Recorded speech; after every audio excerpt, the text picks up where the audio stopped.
A primeira doença a ser identificada aqui no plantio de cajueiro da Escola Agrícola foi a antracnose. A antracnose é a doença mais importante da cultura do cajueiro, porque ela pode acontecer em qualquer fase do seu desenvolvimento. Os ataques de antracnose serão mais severos em épocas mais úmidas e de temperaturas mais amenas. Os sintomas da antracnose, eles podem ser manifestados tanto nas folhas, quanto nas flores, quanto também nos frutos. Nas folhas, vai ocorrer o aparecimento de manchas de coloração pardo-avermelhada, de formatos irregulares e de tamanho variável. Pode acontecer também uma breve curvatura nas margens laterais das folhas.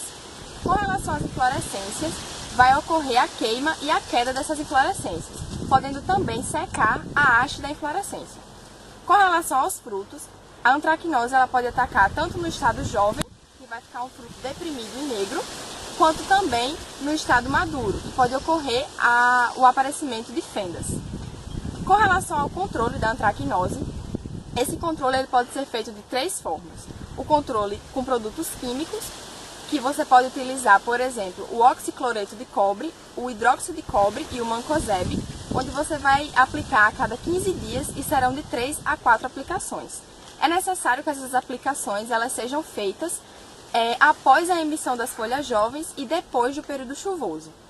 Se você tiver um plantio onde a copa das suas árvores são muito grandes, você vai ter dificuldade de fazer essas pulverizações.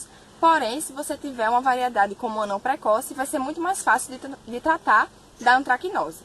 Você pode recorrer também ao uso de plantas resistentes. Por meio de reprodução assexuada, você pode produzir plantas resistentes à antracnose.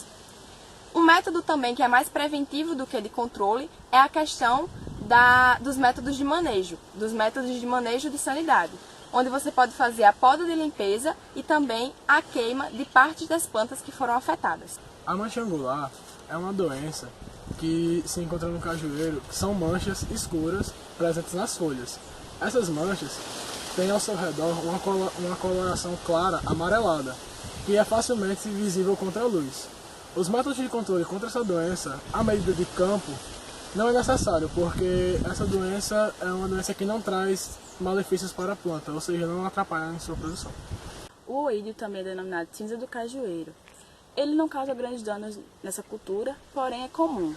Após o período chuvoso, pode ser que a doença agrave, pois a umidade relativa do ar e a temperatura são elevadas. Os sintomas são um delicado branco acinzentado nas folhas inflorescentes e em casos mais evoluídos, as folhas e flores podem cair.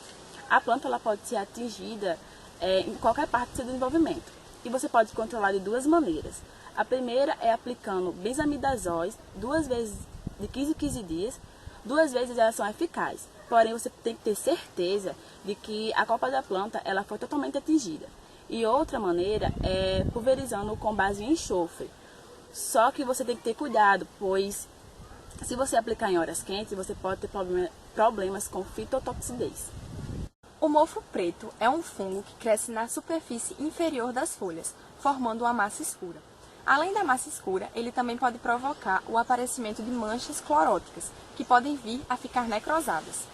O controle desse mofo preto ele é o mesmo do controle da antracnose. Você vai utilizar produtos químicos, como por exemplo fungicidas, à base de oxicloreto de cobre, e você vai pulverizar a cada 15 dias no início da estação chuvosa e vai continuar pulverizando até o final.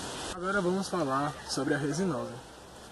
Os sintomas da resinose é com o escurecimento da casca do cajueiro e com o escurecimento dos vasos condutores. Quando ocorre a exposição da goma, é quando a doença já está em estado avançado. No Nordeste, essa doença é muito comum quando ocorre a poda da copa das árvores.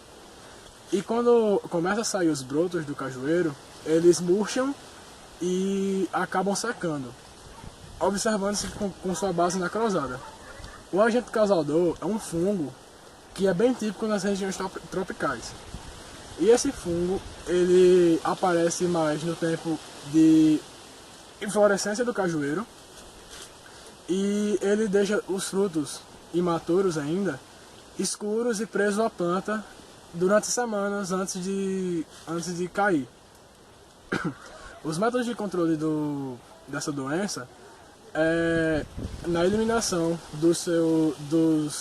das ferramentas utilizadas, porque nelas estão contaminadas com fungo. E onde está aberta no caule, você aplica um oxicloreto de cobre. Assim, para isolar o ferimento e evitar com que o fungo continue a prejudicar a planta. Díptero das galhas ou verruga das folhas. Esse inseto, ele ataca principalmente as plantas do cajueiro na época do aparecimento das folhas mais jovens, principalmente quando o fluxo foliar ocorre no período úmido. O que acontece é que a fêmea, ela faz a postura internamente no tecido vegetal, provocando a criação de várias esferas onde são guardadas as larvas. Essas larvas acabam diminuindo o espaço foliar da planta. Os sintomas dessa planta é o aparecimento dessas esferas, que também são chamadas de pequenas verrugas, de coloração alaranjada. O controle é a utilização de inseticidas registrados no cajueiro. O dom das inflorescências, ele é uma das principais pragas do cajueiro, pois ele suga intensamente a seiva e causando a seca das inflorescências e diminuindo o número delas. O inseto é um inseto pequeno, de corpo mole e movimentos lentos, pode ter asas ou não. Ele vive em inúmeras colônias das inflorescências e nas inflorescências, de onde ele suga a seiva. O inseto que possui asas, ele é o responsável pelas infestações nas outras plantas. Esse inseto, ao mesmo tempo que ele suga a seiva, ele solta uma substância chamada mela. Essa substância é açucarada e serve de nutrientes para o fungo chamado fungicida, fumagina, de coloração negra. O controle ele pode ser feito de forma natural pelo predador e de forma química. Lagarta da saia justa. A lagarta da saia justa é uma lagarta que, em sua primeira fase, se encontra agrupada nas folhagens do cajueiro. E em sua última fase, ela se encontra separada e com uma folha envolvida em seu corpo. Essa lagarta traz prejuízo ao cajueiro quando ela se alimenta da folha, assim reduzindo a fotossíntese do cajueiro e trazendo prejuízos. Quando ela se alimenta da folha, deve ser observado, porque se a desfolha for de 60% da parte vegetativa e 40% da parte reprodutiva, deve-se entrar com inseticida. Esses inseticidas têm que ser apropriados para o cajueiro. A larva do broto terminal é uma larva em que ela ataca o broto terminal. O broto ele morre, e do que ele morre surge outro broto que é novamente atacado. Essas larvas elas formam uma estrutura chamada repolhinho. Essa estrutura elas se abrigam lá dentro e elas atacam tanto esse broto novo que esse broto ele fica tão deformado que ele não consegue se desenvolver e se reproduzir. E o controle dessa doença é feito com inseticidas registrados para o cajueiro, desde que a planta ela tenha sido atingida 20% por essa praga.